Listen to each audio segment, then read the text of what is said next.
Ini kacau-kacau memang pendukung Anies Baswedan. Ibu-ibu ini yang paling viral sekarang itu.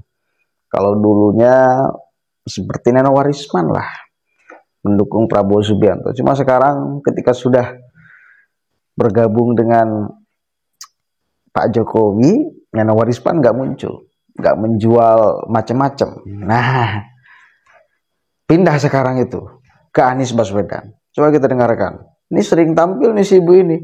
Dan kayak gini, kayak kesurupan ngomongnya nih. Kasihan, mentalnya kena ini nih. Siapa ini? Orang mana? Ibu siapa ini? Kasihan betul. Kami sudah melak dengan pemilu curang. Kami datang ke sini sebagai rakyat sipil bergerak. Kami cinta yang namanya keadilan. Kami cinta namanya perubahan. Kami melak dibohongi, dicurangi. Dengan siapa? Tanyakan sendiri dengan hati kalian. Pengen perubahan, tapi kalau diajak bergerak untuk menegakkan keadilan di kantor KPU, KPU itu curang. Saya tanya kepada KPU, 10 ditambah 4 berapa? 10 ditambah 4 berapa? Dia jawab 140 katanya. Goblok gak? Goblok apa enggak? Tolong apa goblok? Ngakunya insinyur, ngakunya profesor, tapi diajak jebul neraka. Dia mau dengan money dan jabatan yang terjual belikan negara kita oleh siapa? Komunis Cina. Ini fakta. Kalian gak usah takut menyampaikan kebenaran. Kalian gak usah takut. Yang hak katakan hak, batil katakan batil. Allahu Akbar, Allahu Akbar. Seru ya. Nih satu lagi nih. Jokowi itu Astagfirullahaladzim. apa sih? Jokowi itu apa? Ya Allah, dia itu seperti boneka golek, ditata ke sini ditata ke sini tapi sebenarnya EQ-nya lebih pintar anak saya loh. Bener apa enggak? EQ-nya lebih pintar anak saya, anak PK. Masa 1 ditambah 1 berapa? Dia bilang 11. 1 ditambah 1 ya 11. Otaknya di mana? Otaknya di mana? Goblok kalian. Tolol kalian. Ngaku profesor. Masa 1 tambah 1 kok 11? Goblok apa enggak? Tolol apa enggak?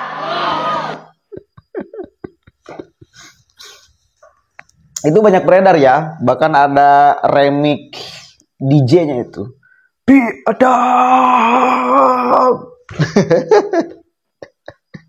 Astagfirullahaladzim. Ini sudah sakit parah ini kayak gitu ya. Bener-bener Pilpres ini masuk ke dalam hatinya. Padahal urusan politik itu sampai tenggorokan. Selesai hanya di pikiran. Politik itu urusan strategi, bukan urusan hati nurani. Dan jangan Anda menganggap bahwa Anda yang paling punya hati nurani, paling beretika. Enggak. Di Indonesia khususnya, mana politisi yang punya etika? Kalau kita ngomong etika secara sosial, karena ini persoalan politik, maka kita harus melihat dari kacamata politik, bukan dari kacamata sosial sehari-hari. Enggak. Karena basis kepentingannya politik, bukan moral, bukan etik. Iya dong. Orang bisa bermoral dan tidak bermoral tergantung kepentingan politiknya. Jadi cara pandang melihat sesuatu ini bermoral dan tidak bermoralnya bukan karena benar-benar ini bermoral dan tidak, tetapi karena kepentingan politik. Kalau kepentingan politik menghendaki bahwa ini bermoral, maka dia akan mengatakan bermoral. Kalau kepentingan politiknya mengatakan bahwa ini tidak bermoral, maka ini akan mengatakan tidak bermoral. Jadi ukurannya bukan benar salah, penting atau tidak. Itu politik. Urusan strategi. Jadi jangan sampai masuk hati nurani. Anies itu kan pernah menilai etika Prabowo Subianto. Emang dia beretika?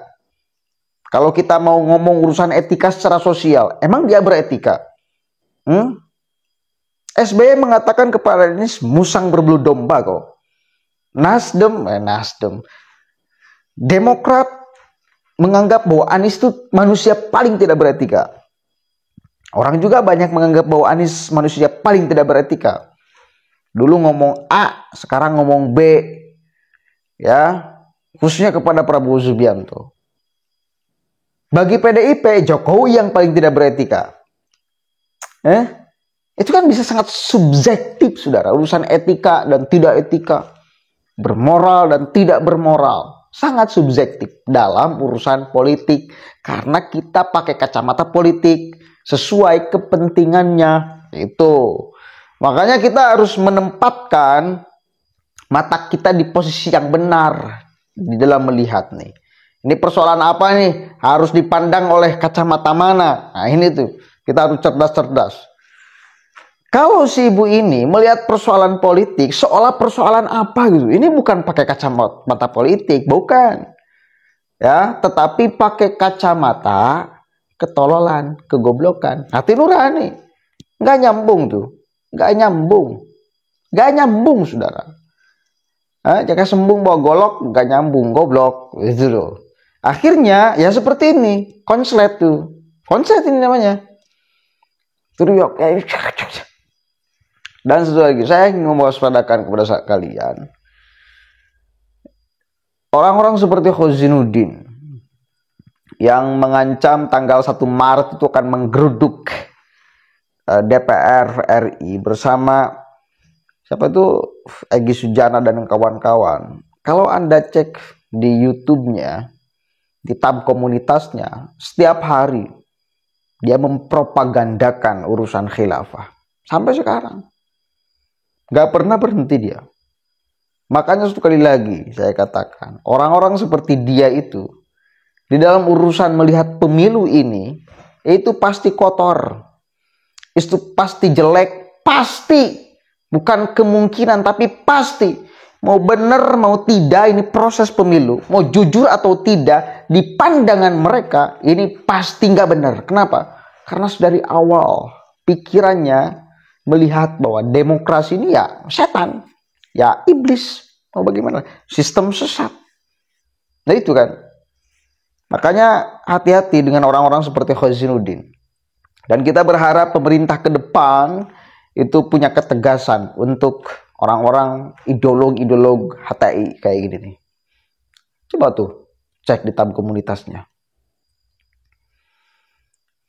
Misal nih, saya sodorkan beberapa ya. Berapa menit yang lalu ini dia uploadnya tuh. 3 jam yang lalu, masih baru. Sekarang saya nge-shoot video itu tanggal 28 hari Rabu ya, jam 23.18. Berarti masih beberapa jam yang lalu, 3 jam yang lalu tuh. Khilafah tidak akan tegak dengan pemilu. Hari ini pun kita wajib mencontoh Rasulullah SAW berdakwah dan melakukan aktivitas thalabun nusrah agar mendapatkan dukungan untuk menegakkan khilafah, bukan larut dan terlena dengan pemilu demokrasi. Itu masih baru tuh Khozinuddin yang dia akan menggugat ke DPR, akan menggeruduk besok tanggal 1 Maret ke DPR urusan pemilu ini. Sementara dia sudah memandang pemilu ini seperti apa. Jadi orang-orang seperti ini memang punya niatan jahat dan busuk di republik ini. Negeri Pancasila cuma jargon belaka.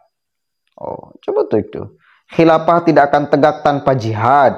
Itu tuh coba. Hizbut Tahrir dan khilafah. Itu tuh tahap-tahap komunitasnya tuh. Dakwah butuh tahapan tidak ujuk-ujuk khilafah. Dan yang jelas tahapan dakwah Nabi tidak ada yang melalui jalan kompromi dengan sistem batil itu tuh. Coba.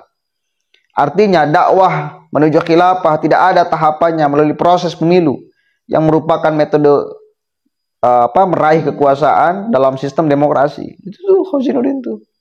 Terus loh tiap hari terus mempropagandakan itu tuh. bahagia dan bangga menjadi pejuang khilafah. Oke? Itu Khazirudin itu. Makanya mohon untuk Pak Prabowo bila nanti sudah dilantik jadi presiden. Nih, orang-orang perusuh ideologi ini tuh, pengancam kesehatan berpikir masyarakat tuh, dibereskan Pak, dibereskan Pak. Jadikan organisasi ini sebagai organisasi terlarang sekali. Sama seperti ekstrem kiri itu. Jadikan organisasi terlarang. Ekstrem kiri kan sudah ada aturannya, Leninisme, Marxisme. Nah tinggal ekstrem kanan tuh. Seperti Khazirudin tuh. Ekstrem kanan tuh yang ingin menegakkan khilafah. Propaganda terus tiap hari.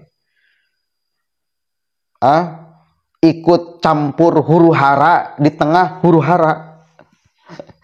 Ikut menyalakan bara api di tengah orang sedang menyalakan bara api. Gila. Mengambil kesempatan dalam kesempitan itu tuh. Seolah-olah dia ingin menegakkan keadilan, kejujuran dalam proses pemilu. Padahal di belakangnya ada niat busuk untuk menghancurkan proses pemilu. Bukan melihat ini pemilu supaya adil dan jujur, tapi ingin menghancurkan proses pemilu. Karena mereka dari awal sudah busuk melihat pemilu ini. Itu aja. Bahaya nggak? Bahaya. Pendukung siapa mereka? Anies Baswedan. Wes lah. Assalamualaikum warahmatullahi wabarakatuh.